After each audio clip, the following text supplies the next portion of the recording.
The awakening. The drill bit screamed as it cut through the crystallized magma, 20 kilometers beneath the Earth's surface. Dr. Elena Vasquez wiped sweat from her brow despite the climate control systems working overtime in the cramped research pod.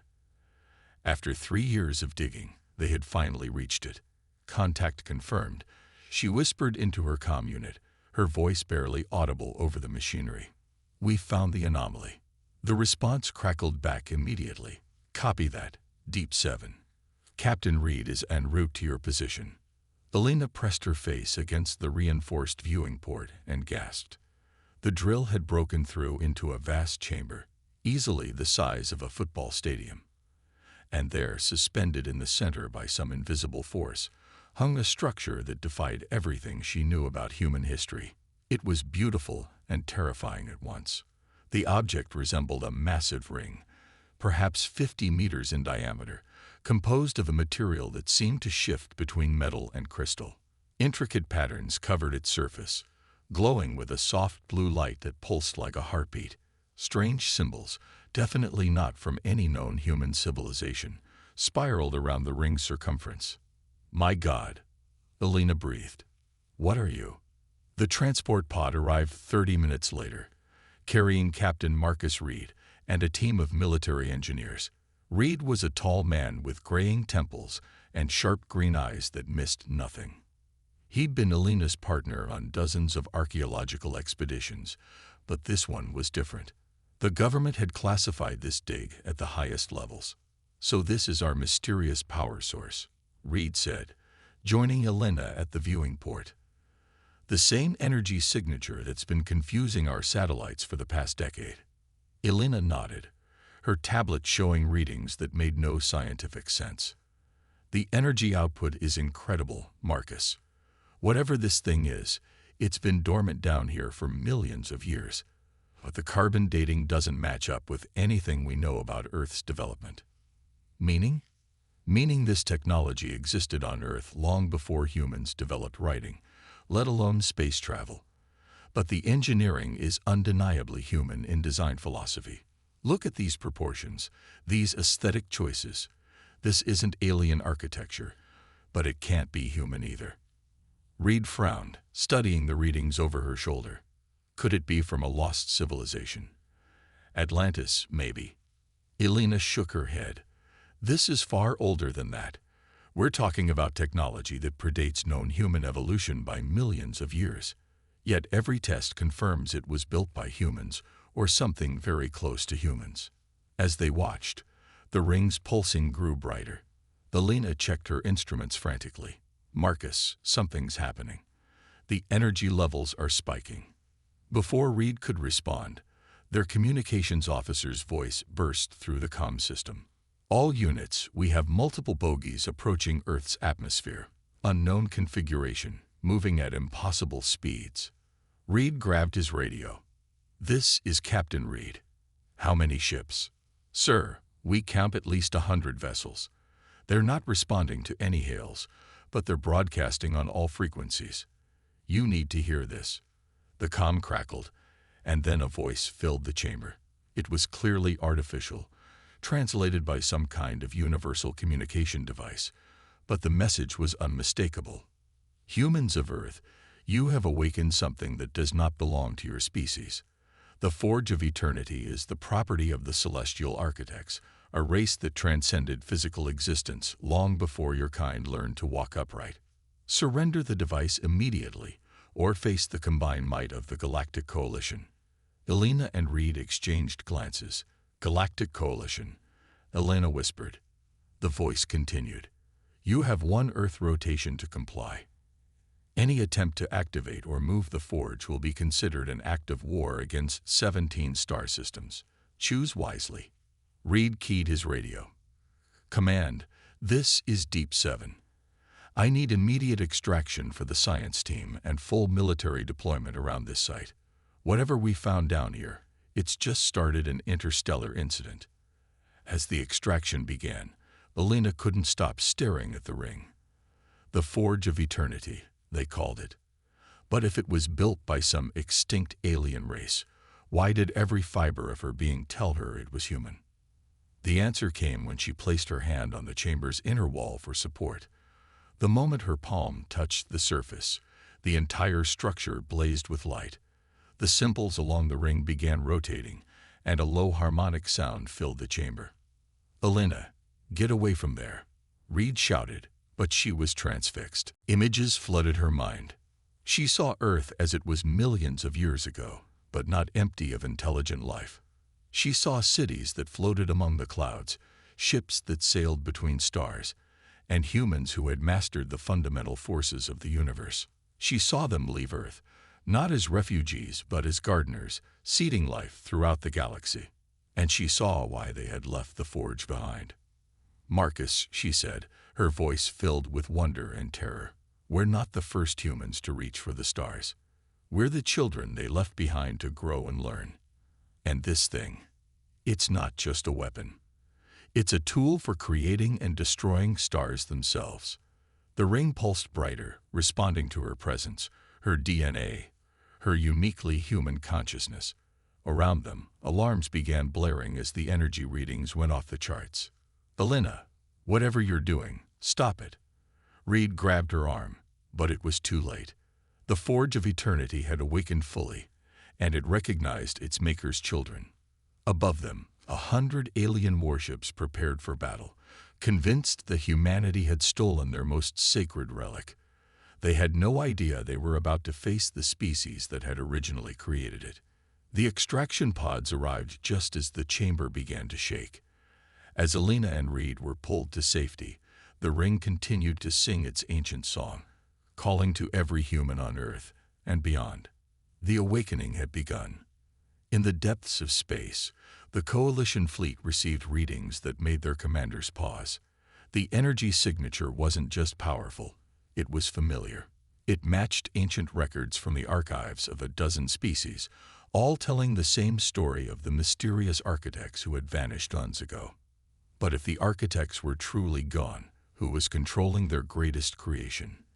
The answer was racing toward them at the speed of light, carried in the genetic memory of a species that had spent millions of years preparing to reclaim their inheritance. The Forge unleashed. The War Council convened in the deepest bunker beneath NORAD. 3 miles of solid rock between the assembled leaders and the alien fleet now orbiting Earth. President Chen sat at the head of the table, her face grim as she listened to the reports. 17 species, ma'am, General Harrison said, gesturing to the holographic display showing the Coalition fleet. The Zelathans, Corvin Empire, Thaxian Collective, and 14 others. They're not just here for the Forge. They want to eliminate humanity as a potential threat. Elena stood before the assembled officials, her clothes still dirty from the deep excavation. "With respect, sir, they should be afraid. The visions I experienced down there, our ancestors weren't just advanced. They were cosmic engineers. They could birth stars and guide their evolution." Captain Reed stepped forward. "The Forge is responding to human genetic patterns. Every test confirms it. Whatever our relationship to these celestial architects, we're their inheritors." President Chen leaned forward. "Dr. Vasquez, are you telling me we have a weapon that can destroy star systems?" "Not just destroy, ma'am. Create. The Forge of Eternity is exactly what its name implies. It's a tool for stellar engineering on a galactic scale. Our ancestors used it to seed life throughout the universe before they evolved beyond physical existence." The room fell silent. Finally, Admiral Torres spoke up. "The Coalition fleet is demanding complete surrender. They claim the Forge is too dangerous for any single species to control, especially one as young and aggressive as humanity." Reed's jaw tightened. Young and aggressive. They're treating us like children playing with matches. "Maybe we are," Elena said quietly. "But that doesn't mean we don't have the right to our own inheritance." The debate raged for hours. Some officials wanted to negotiate, others to fight. But as reports came in from around the world, it became clear that the Forge wasn't waiting for human politics to catch up. The device had begun affecting every human on Earth. People reported vivid dreams of stellar engineering, of vast construction projects among the stars. Scientists found themselves understanding advanced physics concepts they'd never studied. Children drew pictures of star maps they shouldn't have known existed. It's activating our genetic memory, Elena explained to the increasingly worried officials. The knowledge was always there, locked away in our DNA. The forge is the key that's unlocking it. The Coalition's patience ran out at dawn.